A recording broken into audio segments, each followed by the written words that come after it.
الحمد لله رب العالمين. الصلاة والسلام على رسوله الكريم. أما بعد، فأعوذ بالله من الشيطان الرجيم. بسم الله الرحمن الرحيم. إنا أعطيناك الكوثر فصل لربك وانحر إن شانئك هو الأبتر. ಗೌರವಾನ್ವಿತ ಮುಖ್ಯ ಶಿಕ್ಷಕರೇ, ಆದರಣೀಯ ಅತಿಥಿಗಳೇ, ಪೋಷಕರೇ ಹಾಗೂ ನನ್ನ ಪ್ರೀತಿಯ ಸ್ನೇಹಿತರೆ, ಎಲ್ಲರಿಗೂ ಅಸ್ಸಲಾಮು ಅಲೈಕುಂ ವರಹಮತುಲ್ಲಾಹಿ ವಬರಕಾತು. ಇಂದು ನಾವು ನಮ್ಮ ದೇಶದ 80ನೆಯ ಸ್ವಾತಂತ್ರ್ಯ ದಿನಾಚರಣೆಯನ್ನು ಅತ್ಯಂತ ಸಂತೋಷ, ಗೌರವ ಮತ್ತು ಹೆಮ್ಮೆಯಿಂದ ಆಚರಿಸುತ್ತಿದ್ದೇವೆ. ಸ್ವಾತಂತ್ರ್ಯವು ಕೇವಲ ಒಂದು ದಿನದ ಆಚರಣೆ ಇಲ್ಲ, ಅದು ನಮ್ಮ ದೇಶಕ್ಕಾಗಿ ತ್ಯಾಗ ಮಾಡಿದ ಮಹನೀಯರನ್ನು ನೆನಪಿಸಿಕೊಳ್ಳುವ ಪವಿತ್ರ ದಿನವಾಗಿದೆ.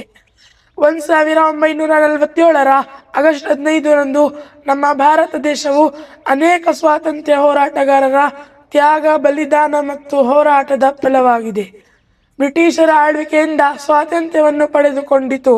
ಮೌಲಾನಾ ಅಬುಲ್ ಕಲಾಂ ಆಜಾದ್, ಮೊಹಮ್ಮದ್ ಅಲಿ ಜೌಹರ್, ಶಾ ಇಸ್ಮಾಯಿಲ್ ಶಹೀದ್ ರಹಿಮಹುಲ್ಲಾ, ಮಹಾತ್ಮ ಗಾಂಧೀಜಿ, ನೇತಾಜಿ ಸುಭಾಷ್ ಚಂದ್ರ ಬೋಸ್, ಭಗತ್ ಸಿಂಗ್, ಚಂದ್ರಶೇಖರ್ ಆಜಾದ್ ಹಾಗೂ ಸಾವಿರಾರು ವೀರರ ತ್ಯಾಗವನ್ನು ನಾವು ಎಂದಿಗೂ ಮರೆಯಬಾರದು.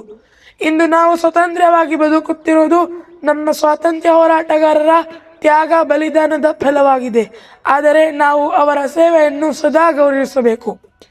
ಭಾರತವು ಅನೇಕ ಧರ್ಮಗಳು, ಭಾಷೆಗಳು, ಸಂಸ್ಕೃತಿಗಳನ್ನು ಹೊಂದಿರುವ ಮಹಾನ್ ದೇಶವಾಗಿದೆ. ಆದ್ದರಿಂದ ನಮ್ಮೆಲ್ಲರೂ ಒಂದೇ. ನಾವು ಭಾರತೀಯರು. ನಮ್ಮ ದೇಶದ ಏಕತೆ, ಶಾಂತಿ ಮತ್ತು ಅಭಿವೃದ್ಧಿಯನ್ನು ನಾವು ಕಾಪಾಡುವುದು ನಮ್ಮೆಲ್ಲ ಜವಾಬ್ದಾರಿ ಇದೆ. ಪವಿತ್ರ ಕುರ್ಆನ್ನಲ್ಲಿ ಅಲ್ಲಾಹನು ಹೇಳುತ್ತಾನೆ, ಒಳ್ಳೆಯತನ ಮತ್ತು ಧರ್ಮ ಭಯದ ಕಾರ್ಯಗಳಲ್ಲಿ ಪರಸ್ಪರ ಸಹಕರಿಸಿ. ಸೂರತುಲ್ ಮಾಯಿದಾ ಆಯತ್ ನಂಬರ್ 2. ಈ ಆಯತ್ ನಮಗೆ ಸಮಾಜದಲ್ಲಿ ಒಳ್ಳೆಯ ಕೆಲಸಗಳನ್ನು ಮಾಡುವುದು, ಪರಸ್ಪರ ಸಹಾಯ ಮಾಡುವುದು, ಶಾಂತಿಯನ್ನು ಕಾಪಾಡುವುದು ನಮ್ಮ ಕರ್ತವ್ಯವೆಂದು ತಿಳಿಸುತ್ತದೆ. ಪ್ರವಾದಿ ಮುಹಮ್ಮದ್ ಸಲ್ಲಲ್ಲಾಹು ಅಲೈಹಿ ವಸಲ್ಲಂ ರವರು ಹೇಳಿದರು, ನಿಮ್ಮಲ್ಲಿ ಉತ್ತಮರು ನಡತೆಯವರಾಗಿದ್ದಾರೆ. ಸಹೀಹ್ ಅಲ್ ಬುಖಾರಿ. ಆದರೆ ನಾವು ಸತ್ಯ, ಪ್ರಾಮಾಣಿಕತೆ, ಶಿಸ್ತು, ದಯೆ ಮತ್ತು ಶಾಂತಿಯನ್ನು ನಮ್ಮ ಜೀವನದಲ್ಲಿ ಅಳವಡಿಸಿಕೊಳ್ಳಬೇಕು.